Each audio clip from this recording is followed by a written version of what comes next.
Derechos humanos, orientación sexual y no discriminación. Voy a dividir esta breve exposición, la voy a dividir en tres partes que considero, obviamente esto con fines didácticos, con la intención de poder expresar de una mejor manera o que pueda ser entendido de una mejor manera el tema que les voy a exponer.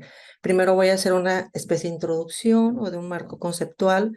Voy a decir de una manera muy somera algunos conceptos. Me parece importante hablar y iniciar diciendo de qué estamos hablando, pese a que son conceptos muy conocidos. Vamos a dedicarle un poquito de tiempo. Eso en una primera parte.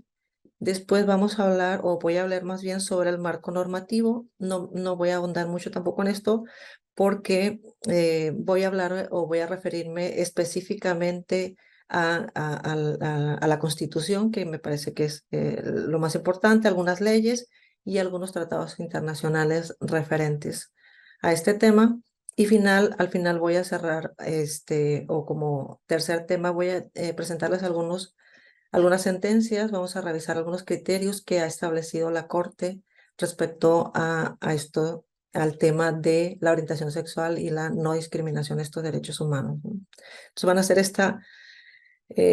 voy a hacer esta división en tres partes y al final, si les parece bien, tenemos ahí un espacio para preguntas o para comentarios respecto de lo visto y sobre alguna cuestión que los asistentes quieran participar o colaborar con alguna pregunta, ¿no?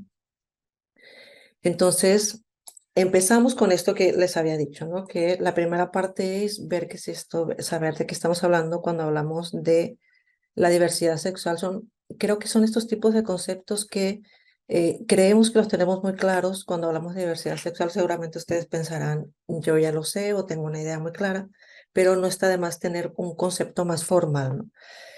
El término o la diversidad sexual hace referencia a todas las posibilidades que tienen las personas de asumir, expresar y vivir la sexualidad, así como de asumir expresiones, preferencias u orientaciones, identidades sexuales y de género, y que estas expresiones y identidades de género no son universales, sino que son distintas dependiendo de cada cultura, de cada persona, de cada momento histórico, ¿no? Del país, lo que ahora mismo, de cada región y en cada momento histórico, ¿no? No tenemos la misma forma de expresarnos o identificarnos de manera individual ahora que hace 100 años, ni siquiera 10 años, ¿no? Creo que el mundo cambia, las personas cambiamos, la sociedad, ¿no? Entonces, no nos expresamos de manera igual hoy que hace 10 años, o 20, o 30, o 100, ¿no? Entonces, Mm, en este concepto se hace referencia a esta parte, ¿no? De las distintas formas en que nos expresamos dependiendo de quiénes somos, dónde nacimos, en qué época nacimos, etcétera.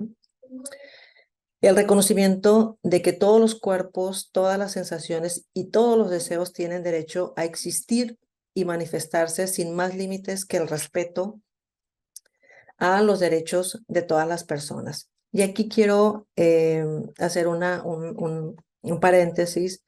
Bueno, luego les voy a compartir, si así les parece bien, esta presentación a las personas que les interese, donde podrán ver al final la bibliografía. Pero este autor que nos da estos conceptos dice, en la diversidad sexual cabe toda la humanidad. Dice, en la diversidad sexual estamos inmersos todos, ¿no? Porque dice, todos somos diferentes. Todos tenemos diferentes maneras de relacionarnos, de pensar, de sentir, de querer. Entonces, hace esta expresión que me parece muy interesante, ¿no? Dice, cabe toda la humanidad. Y esta autora hace una relación con un término, con una palabra eh, que me parece que es nuevo, que seguramente ustedes en algún momento lo habrán escuchado y que tiene mucha relación con esta parte, ¿no? Que estamos hablando, con este tema tan importante. Y esa palabra es la heteronormatividad.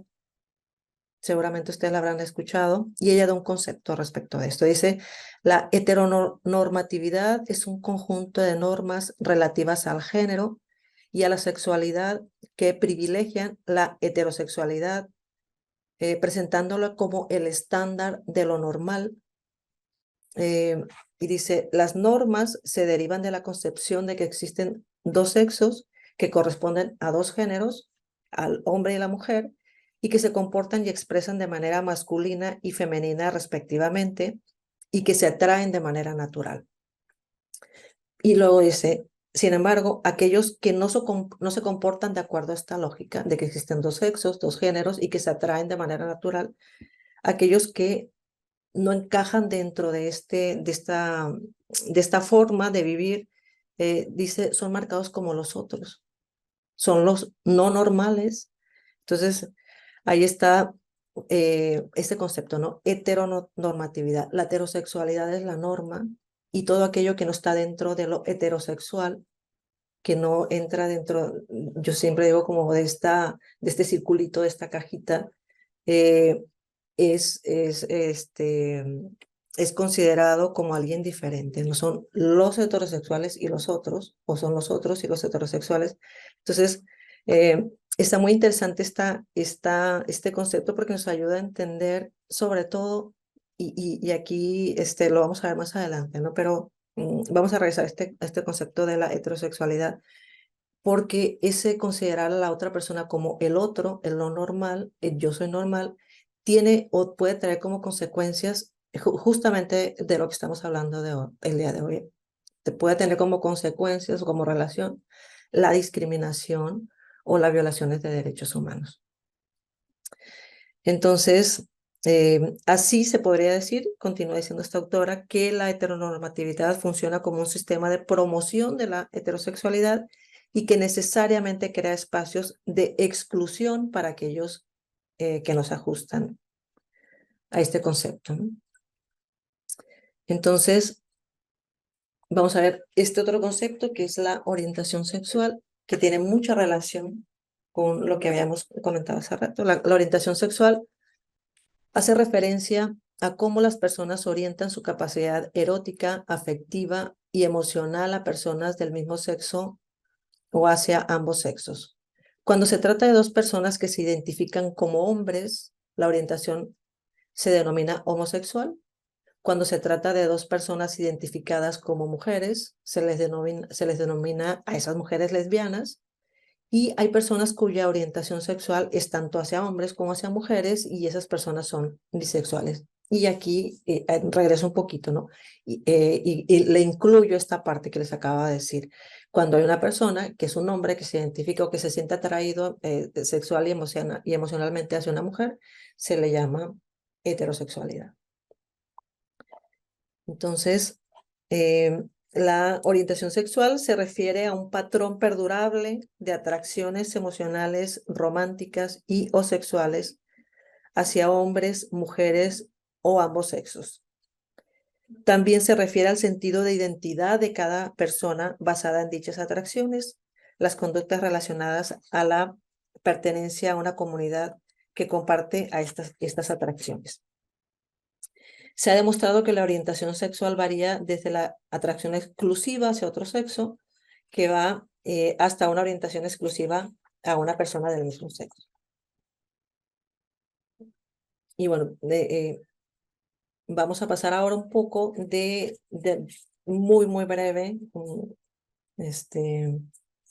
resumen del resumen de un poco los antecedentes, ¿no? ¿Cómo es que, y aquí quiero detenerme un poco porque cuando hablamos de cuestiones de carácter privado como es la manera en que las personas se sienten, cómo se quieren identificar, cómo quieren expresarse en el mundo, cómo quieren relacionarse emocional y sexualmente, parecería que es una cuestión muy privada y lo es, pero aquí, cuando lo estamos relacionando con el tema de los derechos humanos, entonces estamos viendo que esta parte privada se lleva al ámbito público y la pregunta es ¿por qué?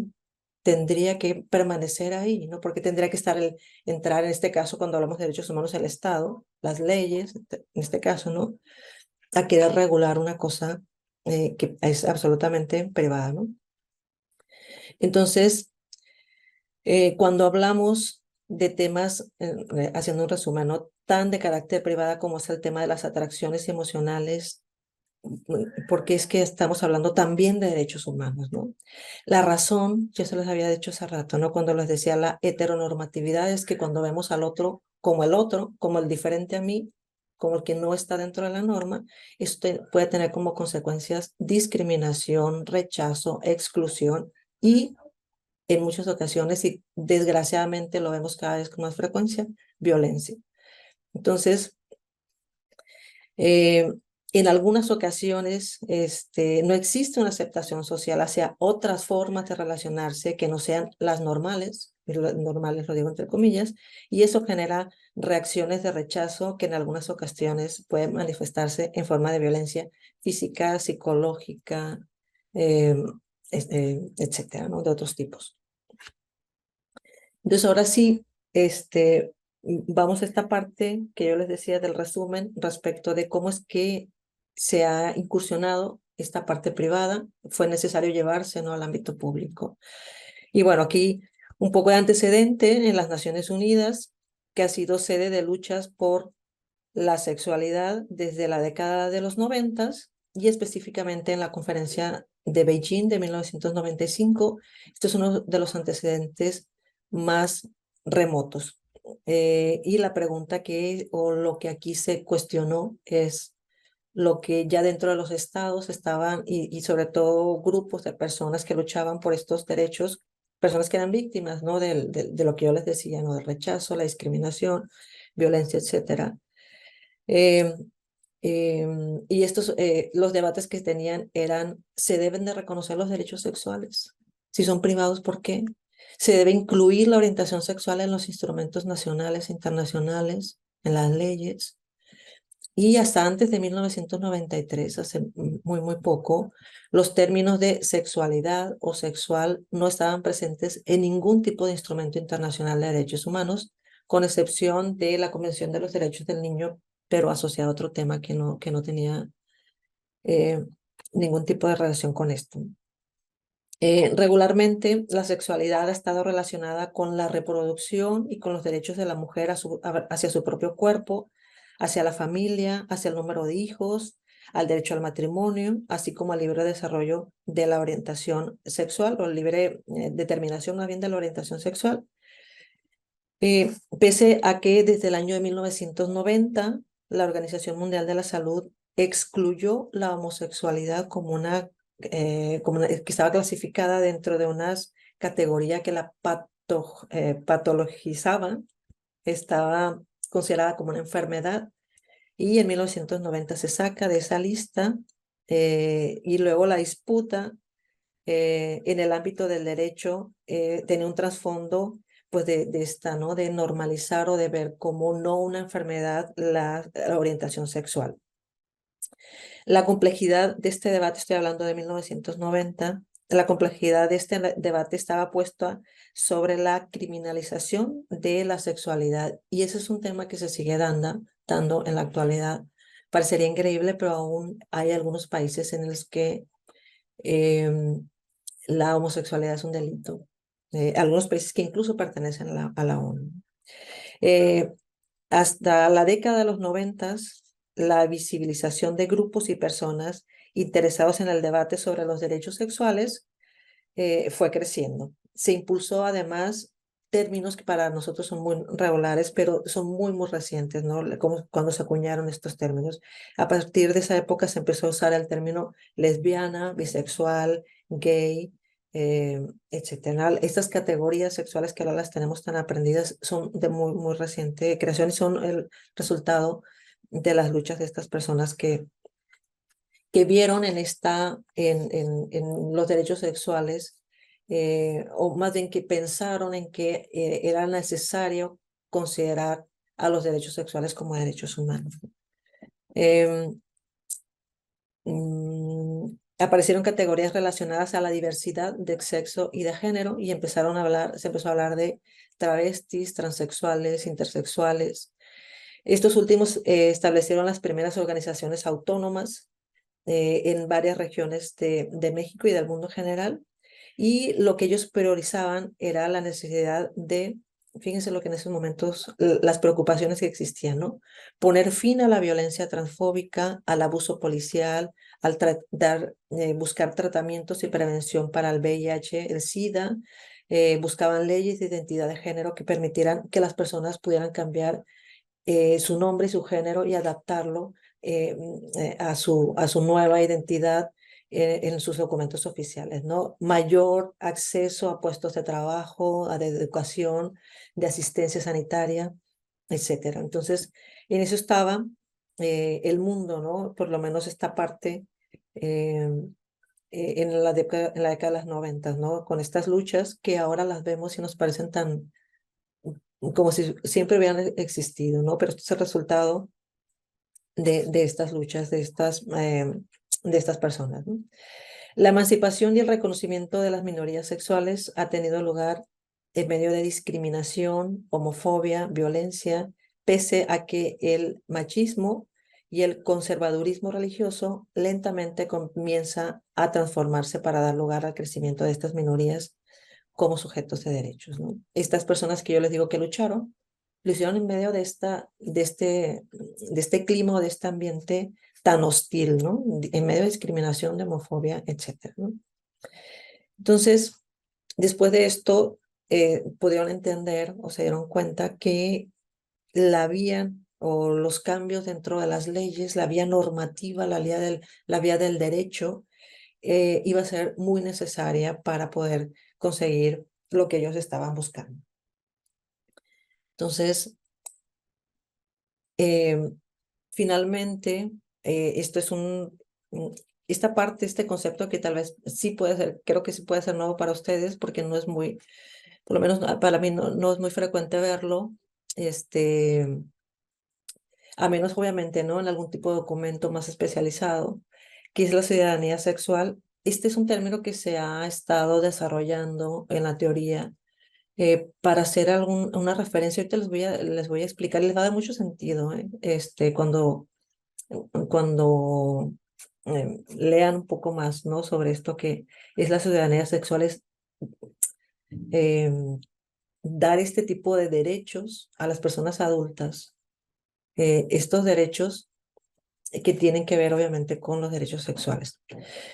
Entonces, me pareció interesante esto porque me parece aparte muy didáctico y quise traerles este concepto que es la ciudadanía sexual, ¿no? Posiblemente alguno de ustedes lo habrá escuchado antes, pero bueno, cuando hablamos de ciudadanía sexual em, es aquella que enuncia, facilita, defiende y promueve el acceso de los ciudadanos al efectivo ejercicio de sus derechos tanto sexuales como reproductivos, y a una subjetividad política que no ha disminuido por las desigualdades basadas en características asociadas con el género y con sus capacidades reproductivas. Y luego, ¿en qué favorece o en qué ayuda esta ciudadanía sexual o hablar de ciudadanía sexual? Eh, Aquí lo dice la diapositiva, ¿no? Es un mayor nivel de aceptación en la sociedad de las diversas especificidades de la disidencia sexual con el fin de lograr su reconocimiento como también condiciones de igualdad jurídico-institucional con el resto de la sociedad. Estos reclamos hoy están focalizados en la adquisición de derechos de ciudadanía, especialmente el matrimonio, la adopción, beneficios sociales, garantías contra la violencia y la no discriminación.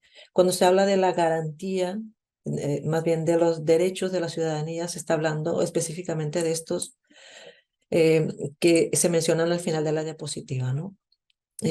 Matrimonio, adopción, beneficios sociales, garantías contra la violencia y la discriminación.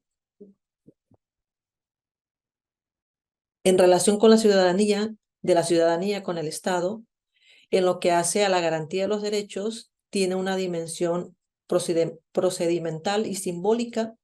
La primera relativa a los derechos, los mecanismos necesarios para ejercerlos y un sistema concreto de relaciones que se ejercen, en que se ejercen tales derechos.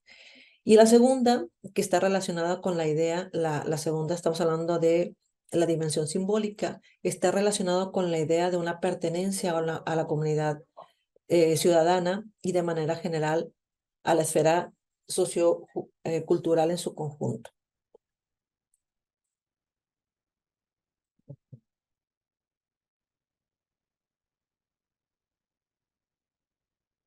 Bueno, el reconocimiento de la ciudadanía sexual amplía los márgenes del debate sobre la inclusión de minorías sexuales, lo cual implica ampliar las obligaciones del Estado.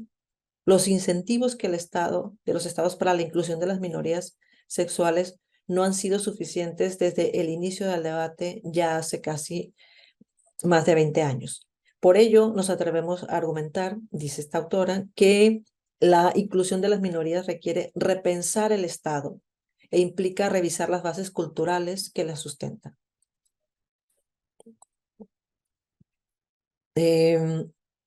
La ciudadanía sexual en términos jurídicos significa garantizar que las personas de estas minorías sexuales puedan ejercer su orientación, pero que una vez ejerciendo este derecho puedan ejercer otros derechos de los que son excluidos por no seguir con la sexualidad heteronormada, lo que les decía hace rato, ¿no?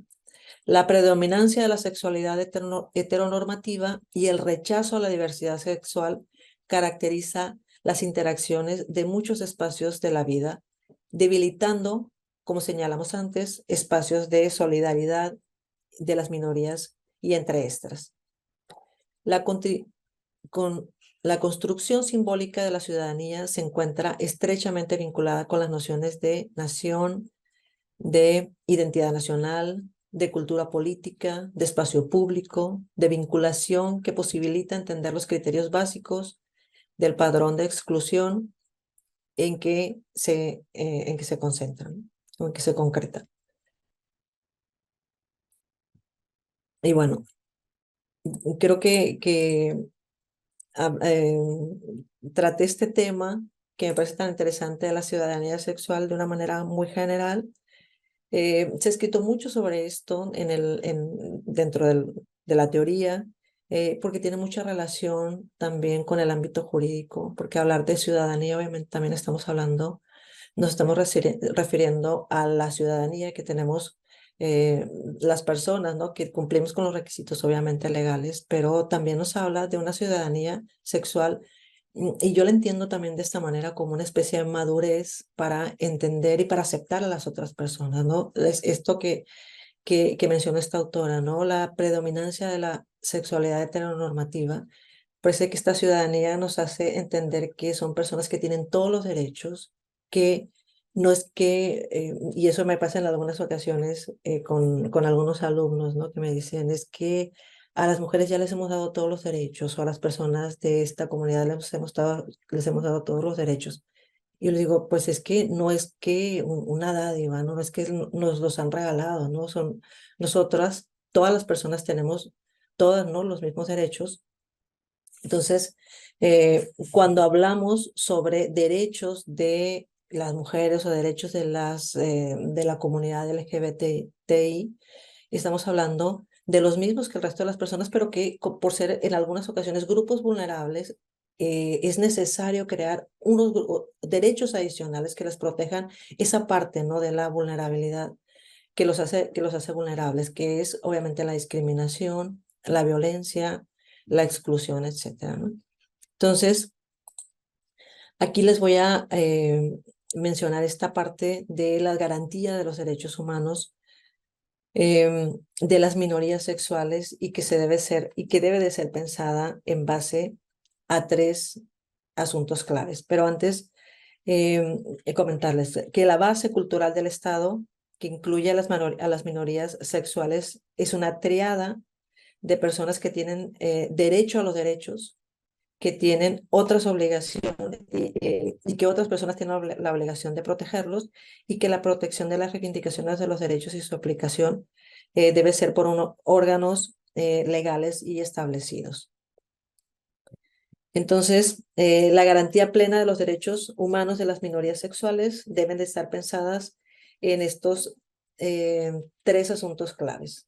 En primer lugar, instrumentos internacionales específicos en la materia que inserten a los estados al reconocimiento de los derechos. Perdón.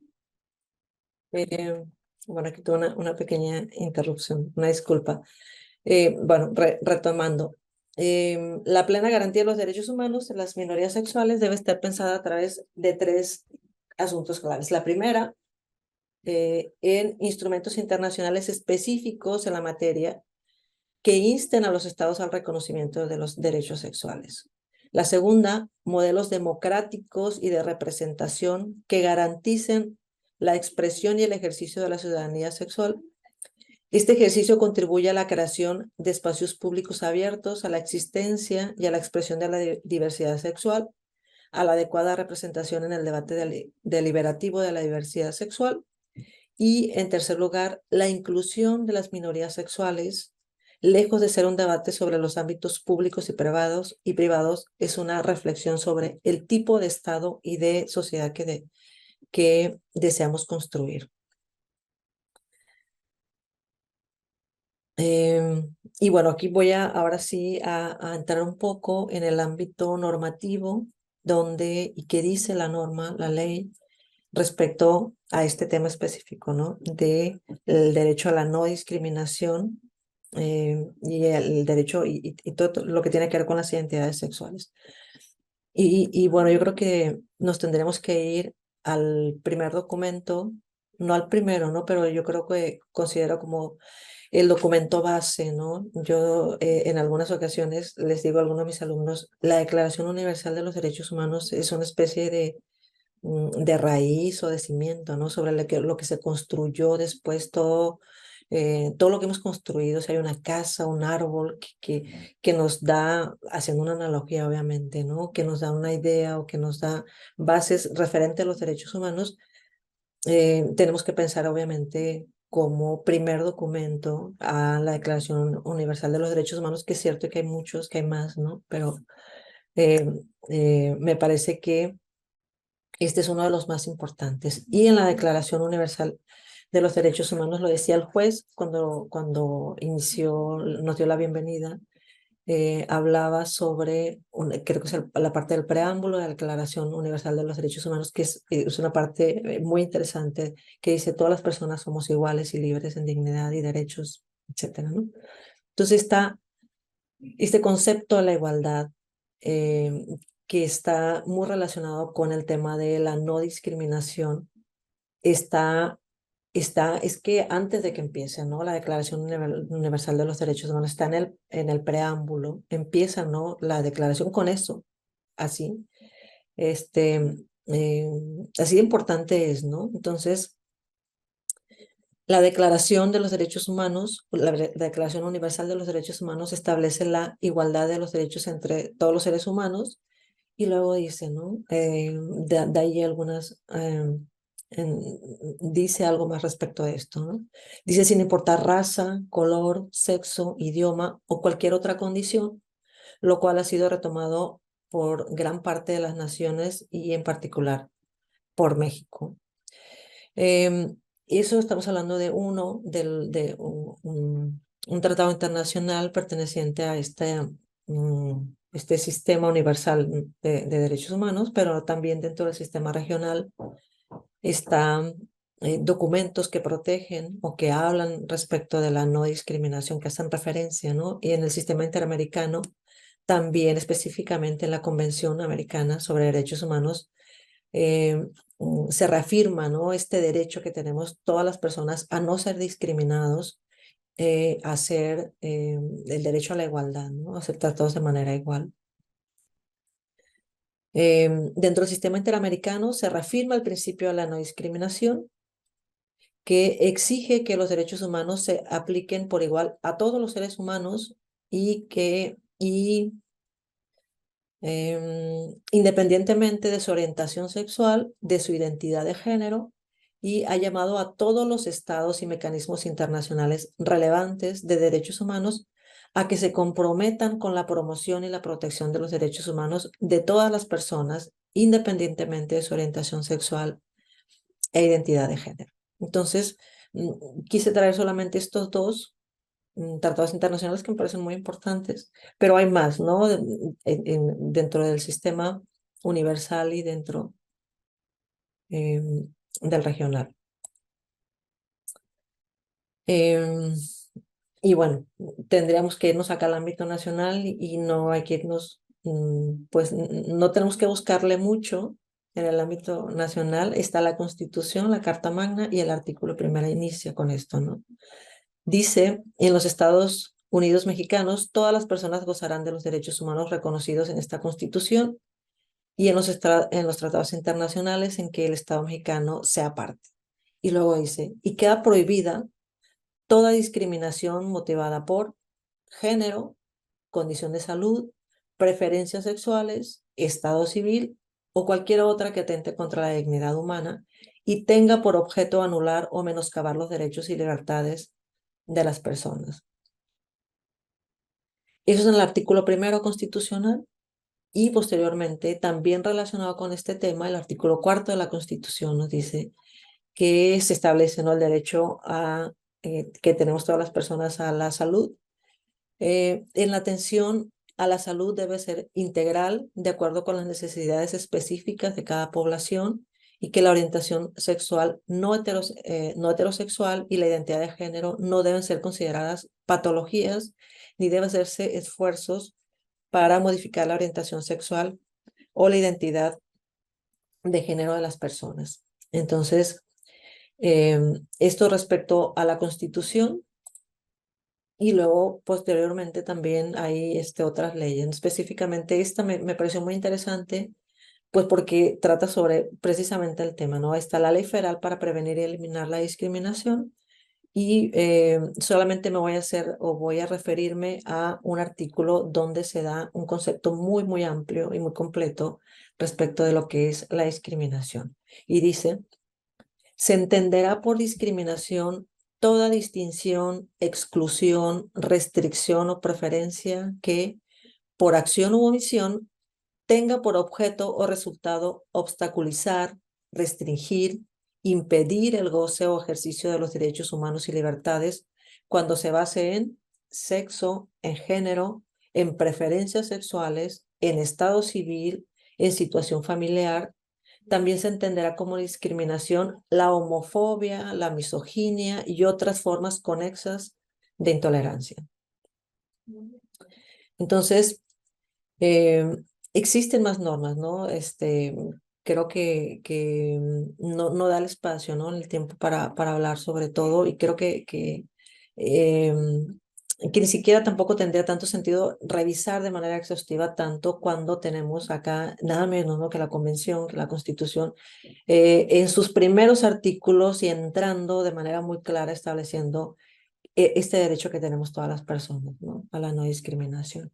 Entonces, quise hacer una especie de resumen de los derechos, fíjense, ¿no? Quise hacer un resumen de los derechos de las personas eh, que tienen la identidad o de las personas de la comunidad, que no estoy muy segura si esta sea una frase, una palabra, ¿no?, adecuada, comunidad, pero con lo que frecuentemente se le escucha LGBTTI.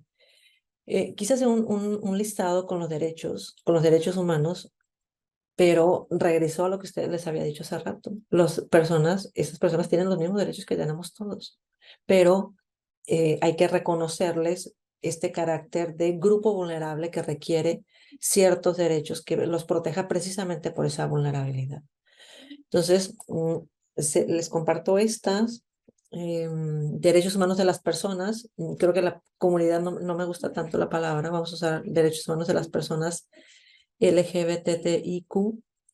Y dicen, bueno, de entrada lo que ya les acabo de decir, ¿no? Tienen los mismos derechos que todas las demás, sin importar su orientación sexual, su identidad de género, sus atuendos, sus características físicas o diversas. Eso empezando, ¿no? Y luego, ya de manera más específica, tienen derecho a la educación, sin importar su orientación sexual, su aspecto físico, su manera de vestir o comportarse de acuerdo con su identidad de género. Tiene el derecho a la protección de la salud, y aquí quiero irme un poquito a lo que yo les decía.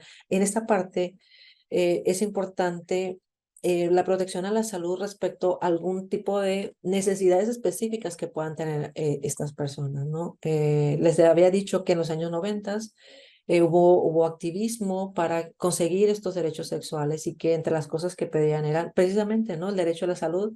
En ese momento había problemas de VIH, problemas eh, y estoy hablando de problemas del derecho a la salud, y ellos decían que nos saquen de esa lista que tenía la OMS, la Organización Mundial de la Salud, donde estaba considerada la homosexualidad como una enfermedad, ¿no? Entonces, este tipo de cosas que yo les digo que son específicas de este grupo de personas vulnerables, ¿no? Tienen derechos sexuales y reproductivos, al igual que el resto de la población. Tienen derecho a trabajar en un entorno laboral favorable a su desempeño, sin importar su manera de vestir o comportarse de acuerdo con su identidad de género. Tienen derecho a que sus documentos de identificación vayan de acuerdo con su identidad de género. Tienen derecho al libre desarrollo de su personalidad sin coerción de ninguna especie.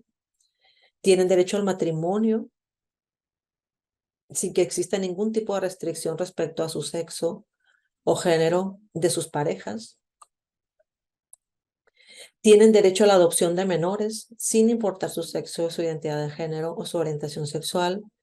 Tienen derecho a vivir libres de acoso policíaco debido a su orientación sexual, su identidad de género o su apariencia. Tienen derecho a vivir una vida libre de cualquier acto discriminatorio. Y bueno, al final, en caso de fallecimiento, tienen derecho a servicios funerarios dignos. Entonces, esto que me parece tan redundante pero que se tiene que decir, ¿no? Y que no está de más decirlo una y otra vez, ¿no? Em, bueno, una vez que hemos dejado claro, hemos establecido algunos de los derechos, vamos a ir ahora un poco a esta tercera parte que les había dicho. Les había dicho que íbamos a hablar primero un poco de conceptos y de antecedentes, luego la normatividad de manera muy general, y les había dicho que quería que viéramos alguna sentencia, alguna jurisprudencia, sobre todo para ver qué criterios ha utilizado la Corte, y en este caso voy a hablar sobre voy a hacer un poco de, de pues de mención sobre un tema que a mí me interesa mucho, ¿no? En particular, que son las sentencias o la jurisprudencia internacional. Eh, Les comento que yo, aparte de impartir la materia de género y derecho, también doy la materia de derecho internacional de los derechos humanos. Entonces, son temas que yo reviso y veo y platico mucho con mis alumnos de manera pues regular, casi todos los días, ¿no? Jurisprudencia internacional. Entonces, cuando me invitaron a esta plática, dije, yo creo que voy a tomar algún criterio de la Corte Interamericana que son muy interesantes aparte, ¿no? Entonces, hablar de igualdad y de no discriminación en el sistema interamericano nos remite primero obviamente a la convención, al Tratado Internacional, y después a esta parte tan interesante que es la jurisprudencia internacional. ¿Qué dice la Corte? Cómo interpreta la Corte estos derechos que están en la Convención Americana sobre Derechos Humanos está muy, muy interesante, sobre todo considerando que las sentencias y la jurisprudencia de la Corte Interamericana son vinculantes para todos los estados, bueno, sobre todo la jurisprudencia, ¿no? Entonces, hay que tomarla en cuenta eh, porque cuando hablamos de jurisprudencia, hablamos también de tratados internacionales. En una ocasión me tocó ver una conferencia donde había una persona que afirmaba, ¿no? Y decía, cuando hablamos de un bloque de constitucionalidad a partir de la reforma del 2011 en el constitucional, ella decía, el bloque incluye obviamente la Constitución, los tratados internacionales en materia de derechos humanos, y dice, no lo dice la Constitución, pero la jurisprudencia internacional también forma parte de este bloque constitucional. Entonces también es muy interesante qué dice la Corte respecto de esto. Y sobre esto, la Corte se ha pronunciado en algunas ocasiones, y yo creo que hay una sentencia que seguramente alguno de ustedes ya la habrá escuchado mencionar, que es paradigmática. No puedo decir que es la primera sentencia en la que la Corte se pronuncia sobre esto, pero sí lo hace de una manera muy amplia y es muy, muy, muy conocida porque por el impacto que tuvo, ¿no? En su momento. Y el caso, aquí está, es el caso Atala Rifo y Niñas contra Chile. Seguramente ustedes en alguna ocasión habrán escuchado. El caso, así de una manera muy, muy general, les explico para luego irnos a ver qué dijo la Corte, qué es lo que nos interesa, ¿no? Porque la Corte establece aquí algunos criterios, parámetros que se deben de guardar o de observar respecto a este tipo de situaciones. Déjenme ver, porque necesito mover un poco porque quiero compartir, no es que quiera compartir otra pantalla, sino que necesito, mm, aquí está. Necesito darles como una especie de preámbulo, una especie de introducción respecto de este caso de Atala Rifo, que como es muy, muy conocido este caso, creo que algunos de ustedes ya sabrán, ¿no? Esta sentencia salió o fue emitida por la Corte en el año de 2005 y tiene que ver con Atala Rifos, era una jueza chilena que em, había concedido que había tenido una relación con su pareja, con un señor, tuvieron 4 hijos, se divorcian y en el acuerdo que llegan, ella se quedó con la custodia de 3 de sus hijas, pero posterior a que se le otorga esta custodia o llegan a este acuerdo, ella se podría decir, y así, me parece que usando un término muy coloquial, ella sale del closet, ella encuentra a una persona de su mismo sexo, una mujer de la que se enamora y se van a vivir juntas, ¿no? Entonces, lo que ocurre en ese momento es que el padre de las niñas considera que eso de alguna manera va a afectar el desarrollo emocional, este, físico, no sé si físico, no creo que físico, no, creo que no, pero sobre todo emocional y sobre todo decía él, su desarrollo social, decía a los niños que tienen este tipo de padres o de madres, en este caso, son víctimas de discriminación, en algún momento van a ser tratados eh, de manera diferente, ¿no? Entonces, es entonces en que el padre solicita que se le dé la custodia de las hijas, argumentando que el riesgo en el que pone a sus hijas en el ámbito nacional, en el ámbito interno, los jueces le conceden la custodia al padre si le quitan la custodia que ya le habían dado a Karen Atala y ella finalmente, obviamente, después de agotar todos los recursos que tenía en el ámbito nacional, acude a la Corte Interamericana sobre Derechos Humanos y aquí la Corte tiene la oportunidad de decir, voy a tomar este caso y voy a fijar criterios y posturas respecto de los derechos de las personas homosexuales y respecto de el derecho a la no discriminación. Entonces, lo que dice la Corte, déjame ver, es, bueno, acá está la diapositiva, regreso un poco, porque estaba leyéndoles un resumen que había hecho para un poco para poner en contexto de qué estamos hablando cuando estamos hablando de atacar a Atala Rifo. En este caso se refiere, bueno, a la responsabilidad internacional del Estado de Chile por el trato discriminatorio y la interferencia arbitraria a la vida privada y familiar de Karen Atala Rifo debido a su orientación sexual en el proceso judicial que resultó en el retiro del cuidado y custodia de sus hijas y finalmente declara violados estos artículos, ¿no? El primero, el 11, el 17, el 19, el 24, el 25 y el 8 de la Convención Americana sobre Derechos Humanos. Y bueno, aquí ya yéndonos un poco a qué dice la Corte respecto de esto, ¿no? Aquí la Corte hace de entrada un análisis respecto del artículo 1.1 de la Convención Americana sobre Derechos Humanos y un poco para ponerlos en contexto, en el segundo párrafo de la diapositiva está el texto del artículo 1.1 sobre de la convención. Dice, creo, o no está, déjenme ver, creo que está en la siguiente diapositiva. Bueno, en el artículo primero habla sobre que no sé, acá están. Los estados partes de esta convención se comprometen a respetar los derechos y las libertades reconocidos en ella y garantizar su libre desarrollo pleno, su libre y pleno ejercicio a toda persona que está sujeta a su jurisdicción. Y luego dice, sin discriminación alguna por motivo de raza, color, sexo, idioma, orientación, idioma, religión, opiniones políticas. Y luego dice, y cualquier otra índole, y de cualquier otra índole. Y luego dice origen nacional o social, posición económica, nacimiento o cualquier otra condición social. Y es precisamente sobre este término de cualquier otra condición social, por eso es que la subraya en negrita, en que la Corte dice, cuando hablamos de cualquier otra condición social, estamos hablando también de orientación sexual, estamos hablando de identidad de género, y la Corte dice, ¿no?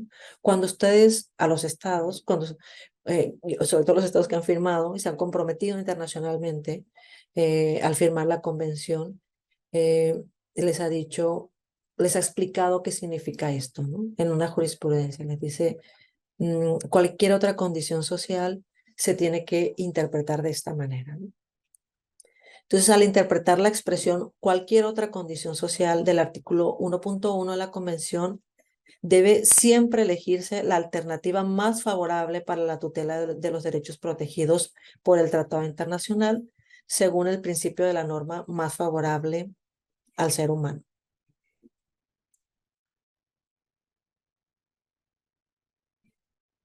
Bueno, los criterios específicos en virtud de los cuales está prohibido discriminar, según el artículo 1.1 de la Convención, no son un listado taxativo o limitativo, sino meramente enunciativo. Es decir, dice la Corte, esto que dice la Convención Americana, pues esto es lo que es, pero es más que eso, ¿no? No solamente, no se debe limitar a estos que les acabo de decir, ¿no? Cuando está hablando, y me regreso un poco a la diapositiva, de cualquier otra condición social, significa que debe de ampliarse. No son estos únicamente, no son limitativos. Y luego dice, por el contrario, la redacción de dicho artículo deja abiertos los criterios con la inclusión del término otra condición social para incorporar así otras categorías que no hubiesen sido explícitamente indicadas. Entonces aquí me parece muy interesante porque la Corte hace referencia a este término y me regreso un poco, disculpen porque estoy como que regresando yendo y regresando a estas dos porque quiero que vean el texto del artículo 1.1 y quiero que vean qué ha dicho la Corte respecto a esto. Dice, cuando estamos hablando de la no discriminación, no me estoy refiriendo únicamente a esto, a opiniones políticas, sí, ¿no? Pero no únicamente a raza, color, a sexo, idioma, etcétera. Entonces, dentro de esto, cualquier otra índole nacional, quiero comentarles también que hay un cuadernillo. La Corte, por lo regular, la Corte Interamericana, eh, la misma Corte edita y hace estos especie de libros o de resúmenes o de compendios, yo creo que son compendios, donde hace o toma alguna de las sentencias más relevantes respecto a ciertas temáticas. Hay un compendio, por ejemplo, o un cuadernillo donde se habla sobre derechos de las comunidades indígenas, sobre los derechos de las personas, de las mujeres, derechos sobre, no sé, sobre el tema que ustedes quieran, ¿no? El derecho a la vida, derechos procesales, etcétera. Entonces, en el cuadernillo número 19 habla sobre los derechos de las personas LGBTIQ. Entonces, ahí vienen algunos referencias a algunas de las sentencias más importantes que ha emitido la Corte Interamericana. Entonces, si les interesa alguna persona aquí a este tema en especial y que quiera ahondar un poco más sobre jurisprudencia internacional, les pido que les recomiendo más bien el cuadernillo número 19 emitido por la Corte Interamericana, y en el cuadernillo 19 tiene un apartado amplio donde la Corte dice de qué hablamos cuando hablamos de otra condición social. Dice, cuando hablamos de otra condición social estamos hablando también de orientación sexual, también de identidad de género, también de la categoría de género, como categorías que pueden ser eh, susceptibles, ¿no? A sufrir algún tipo de discriminación. Entonces, esta es una de las partes que, eh, solamente una de las partes en las que se pronuncia, ¿no? Que la Corte aclara en esta sentencia, ¿no? Eh, bueno, aquí se ahonda un poco más. ¿Qué dijo la Corte respecto al derecho a la igualdad y a la prohibición de la discriminación en el caso de Karen Atala Arif? ¿Qué más dijo, aparte de decir de qué estamos hablando cuando estamos hablando de otra condición social? Declara también algunos derechos violados y dice sobre el principio de igualdad ante la ley y la no discriminación.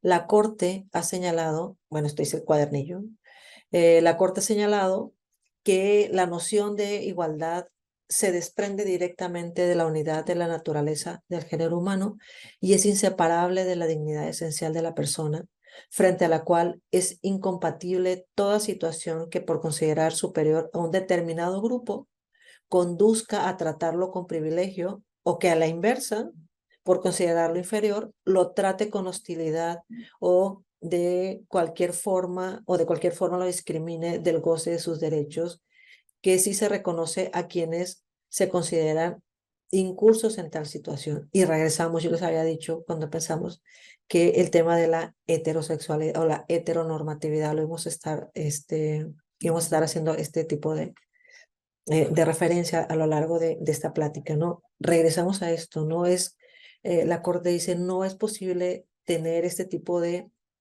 trato diferenciado sin ninguna otra justificación, excepto que no es como yo, o no se parece, o no tiene esta orientación sexual o esta identidad sexual o esta eh, heterosexualidad que tengo yo. Entonces se dan cuenta, dice, em, que no puede ser, es incompatible toda situación de discriminación por considerar a un grupo superior a otro grupo, y que a ese grupo que se considera superior sea tratado con privilegio. En el caso de Karen Atala Rifo, hubo una persona que era el ex esposo de Atala Rifo, que fue de alguna manera considerado con cierto privilegio al momento en que se le retira la custodia a la madre solamente por su orientación sexual y se le da al padre.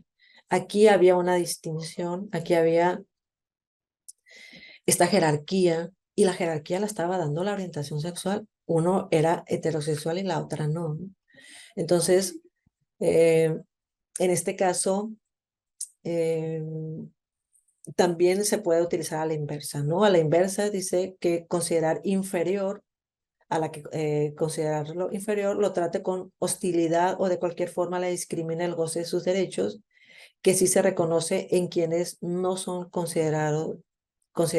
consideran incursos en tal situación. Entonces, este es el criterio, ¿no? Lo que dice la Corte respecto al derecho a la igualdad y a la no discriminación. Este es uno de los casos paradigmáticos. Si alguno de ustedes tiene algún caso o alguna duda respecto de cómo o qué más ha dicho la Corte respecto de el derecho a la igualdad y a la no discriminación cuando estamos hablando de orientación sexual, me parece que esta es la sentencia. Esta y otras, ¿no? Ahorita ya no nos va a dar tiempo de revisar más, y tampoco creo que es la opción, me parece tan necesario abarcar muchas o leer muchas, cuando creo que con una sola podemos revisarla más profundamente porque nos dice mucho la Corte, no se ahorra nada, ¿no? En estas sentencias. ¿Qué más nos dice respecto al derecho a la igualdad y a la prohibición de discriminación? Nos dice que un derecho que le está reconocido a las personas no puede ser negado o restringido a nadie bajo ninguna circunstancia con base en su orientación sexual. Porque si de hacerlo, violaría el artículo 1.1 de la Convención Americana de Derechos Humanos. Y luego dice, el instrumento interamericano proscribe la discriminación en general, incluyendo en ello categorías como la de orientación sexual, la que no puede servir de sustento para negar o restringir ninguno de los derechos establecidos en la convención. El tribunal resalta que para comprobar que una diferenciación de trato ha sido utilizada en una decisión particular, no es necesario que la totalidad de dicha decisión esté basada fundamental y únicamente en la orientación sexual de la persona, pues basta con constatar que de manera explícita o implícita se tuvo en cuenta hasta cierto grado la orientación sexual de la persona para adoptar una determinación, la decisión, ¿no? Los argumentos de la Corte de la Suprema, de la Corte Suprema de Justicia en Chile, eh, ese tema está muy interesante porque le pasó a una jueza, ella conocía mucho, ¿no? Cómo funcionaba todo el sistema judicial y creo que eh, yo les había dicho, este es un caso paradigmático y muy importante porque crea, ¿no? Este precedente, esta jurisprudencia más bien para los países de la región, pero eso tuvo que ver mucho porque ella sabía, ¿no? Conocía sus derechos, supo cómo hacer, ¿no? Para finalmente conseguir lo que ella consideraba que era una violación de derechos humanos, como efectivamente lo fue, ¿no? Los argumentos de la Corte Suprema de Justicia y el lenguaje utilizado muestran un vínculo entre la sentencia y el hecho que la señora vivía con una pareja del mismo sexo, lo cual indica que la Corte otorgó relevancia significativa a su orientación sexual. Tomó en cuenta eso para dictar una sentencia. La Corte más bien la Corte Suprema de Chile. Eh, También se le violó el derecho humano, aparte, me regreso un poquito, se violó el derecho a la igualdad y se le discriminó y también se le violó el derecho a la vida privada y el derecho a la vida familiar. El artículo 11 de la Convención prohíbe toda injerencia arbitraria o abusiva en la vida privada de las personas, enunciando diversos ámbitos de la misma, como la vida privada de sus familias. En este sentido, la Corte ha sostenido que el ámbito de la privacidad se caracteriza por quedar exento e inmune a las invasiones o agresiones abusivas o arbitrarias por parte de terceros o de una autoridad pública. Además, el tribunal ha precisado en el artículo 11 que de la Convención que si bien esa norma se titula Protección a la honra y a la dignidad, su contenido incluye, entre otras, la concepción de la vida privada. La vida privada es un concepto amplio que no es susceptible de definiciones exhaustivas y comprende, entre otros ámbitos protegidos, la vida sexual, los derechos a establecer y a desarrollar relaciones con otros seres humanos. Entonces aquí, por supuesto, ¿no? Les había dicho, la misma Corte Interamericana dice, el tribunal en Chile tomó en cuenta, o sea, valoró de una manera significativa la orientación sexual de Karen Atalarrifo para dictar una sentencia. Entonces dice, y eso además viola el derecho a la vida privada y el derecho a la familia. Y luego nos dice que abarca, ¿no? ¿Qué podemos entender por vida privada? Mm, el siguiente. Obviamente, el derecho a la igualdad, a la prohibición de la discriminación. La Corte observa que la investigación disciplinaria y la vista extraordinaria tiene fundamento legal, al ser uno de los propósitos de la visita indagar sobre la orientación sexual de la señora Rifo con base en las noticias de prensa, como constata un trato diferenciado en perjuicio de la señora Tala al incorporar como materia investigable en el proceso disciplinario su orientación sexual y su relación con una persona del mismo sexo. Se le investiga a Karen Atala en su vida privada para, eh, para finalmente, ¿no? Conseguir esto que era privarla de la custodia de los hijos. Ahora bien, respecto al fin legítimo que se perseguía con dicha investigación, En el informe presentado no fue precisado con claridad cuál era el fin de la visita respecto a la indagación de la orientación sexual, por cuanto solo se hizo referencia a las noticias de prensa que se habían publicado. En este sentido, si bien el fin legítimo no fue explicitado en el reporte, de lo expresado en el informe se puede llegar a inferir más bien que mediante la indagación respecto a la orientación sexual de la señora Tala, se buscaba proteger la imagen del Poder Judicial. Esa era la intención final, ¿no? Y más respecto a la vida privada, la Corte constata que si bien la investigación disciplinaria se inició con fundamento legal y no terminó en una sanción disciplinaria en contra de la señora Tala por su orientación sexual, sí se indagó de forma arbitraria sobre ello, lo cual constituye una interferencia al derecho a la vida privada de la señora Tala, el cual se extendía en el ámbito profesional. Al final, no, lo que el Estado dice, bueno, sí se le investigó, pero no hubo ningún tipo de sanción, no repercutió en ninguna cuestión que la afectara. Pero la Corte dice que solo hecho de haber investigado únicamente para, bueno, no únicamente, pero entre los objetivos era saber cuál era su orientación sexual. Y se ha violado nuestro derecho humano. Por lo tanto, el Estado es responsable por la violación del derecho a la vida privada, reconocido en el artículo 11.2, con relación con el artículo 1.1 de la Convención en perjuicio de Karen Atala Rifo. Y respecto a las garantías judiciales que dijo la Corte, también consideró que se le violaban las garantías judiciales o se le violaron las garantías judiciales. La Corte, respecto a este tema, reitera que la imparcialidad personal de un juez debe ser presumida, salvo prueba en contrario. Para el análisis de la impartición de la imparcialidad subjetiva, el tribunal debe intentar averiguar los intereses y motivaciones personales del juez en un determinado caso. La Corte considera que existen prejuicios y estereotipos que fueron manifestados en el informe que demostraba que quienes realizaron y aprobaron dicho informe no fueron objetivos respecto de este punto. Por el contrario, dejaron plasmada su posición personal respecto a la orientación sexual de la señora Tala en el ámbito disciplinario, en el que no era aceptable ni legítimo un reproche jurídico por este hecho. En consecuencia, la Corte establece que la visita extraordinaria y la investigación disciplinaria se realizaron sin la imparcialidad subjetiva necesaria, por lo que se realizaron sin la imparcialidad y subjetiva necesaria, por lo que el Estado vulneró el artículo 8.1 en relación con el artículo 1.1 de la Convención Americana en perjuicio de Karen Atala Rifo.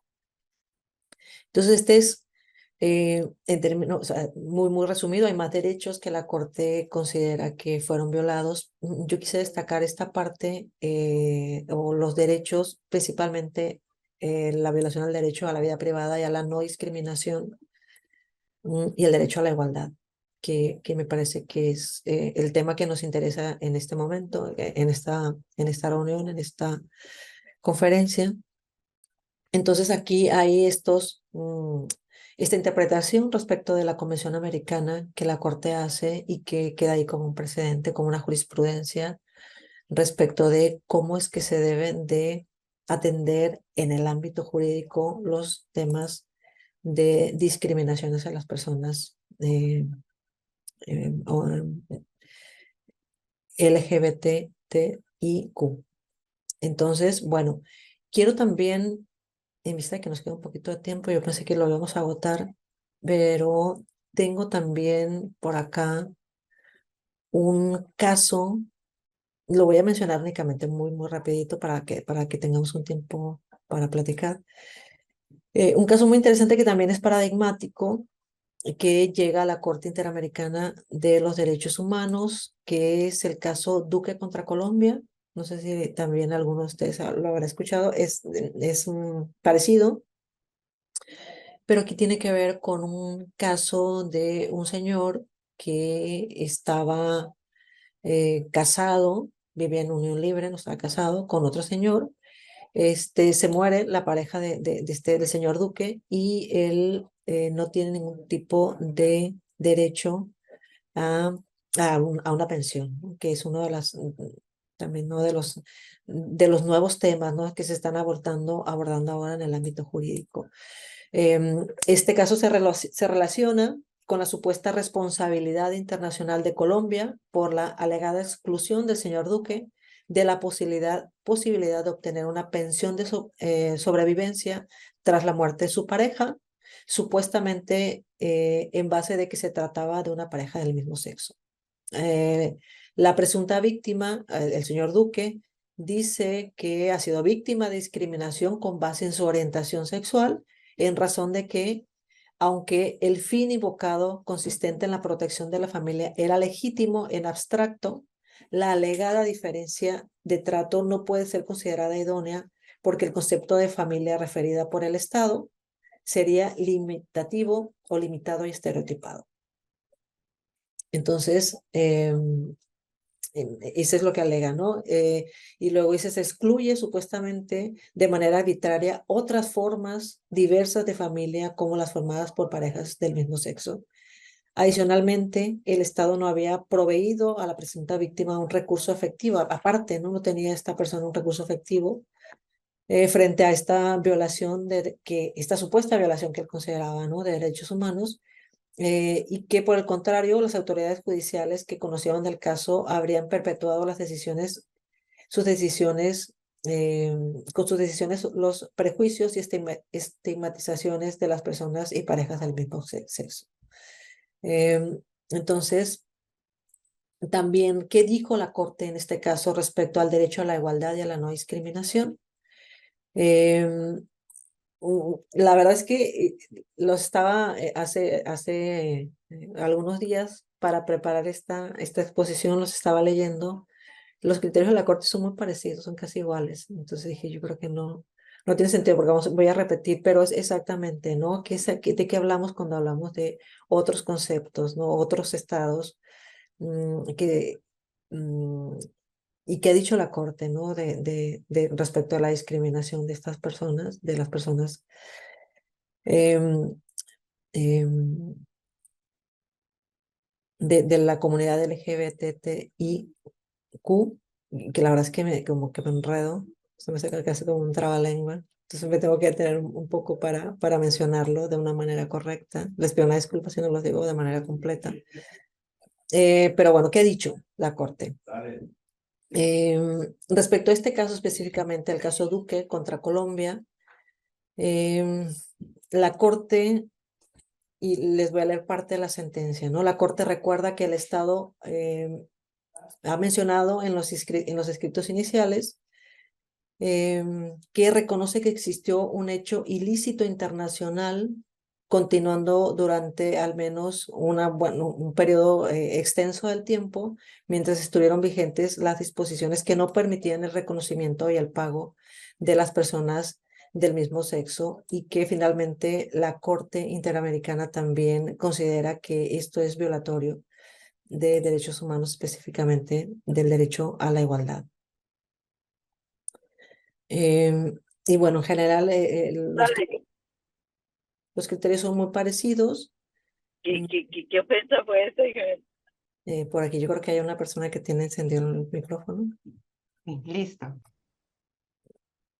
Ahí está. Bueno, y bueno, dice, ¿no? La Corte Interamericana ya ha establecido criterios respecto a la orientación sexual y a la identidad de género de las personas y que son categorías protegidas por la Convención. Por ello, está proscrita para la Convención cualquier norma, acto o práctica discriminatoria basada en la orientación sexual de una persona. En consecuencia, ninguna norma, incluso las normas donde dicen que el matrimonio está prohibido, no está proscrito para las personas, para las parejas del mismo sexo, ¿no? Entonces dice, en consecuencia, ninguna norma, decisión o práctica de derecho interno, sea por parte de autoridades estatales o por particulares, puede disminuir o restringir de ningún modo los derechos de las personas a partir de su orientación sexual. Entonces, lo que hace en este caso la Corte es reafirmar, ¿no? O confirmar esto que ya había mencionado en la sentencia de Karen Atalarif. Entonces, creo que no quiero dedicarle más tiempo. Les había dicho que había preparado, había pensado en otras sentencias, pero que no tiene tanto sentido porque los criterios de la Corte son muy parecidos. Lo que hace de alguna manera es repetir, ¿no? O referirse a lo que ya dijo con anterioridad. Entonces, de una manera muy general, estos son casos paradigmáticos. Creo que son casos muy importantes que han sido eh, tomados en cuenta no solo en los países a los que fueron emitidas las sentencias, que fue en este caso Chile y a Colombia, sino que también por otros estados, y eso tomando en cuenta con esto que es considerado como el control de convencionalidad, que es la responsabilidad, ¿no? que se tiene de revisar qué se ha dicho, ¿no? qué criterios hay respecto a algunos temas y que ha dicho la Corte Interamericana, aparte, ¿no? del control de constitucionalidad en el ámbito nacional.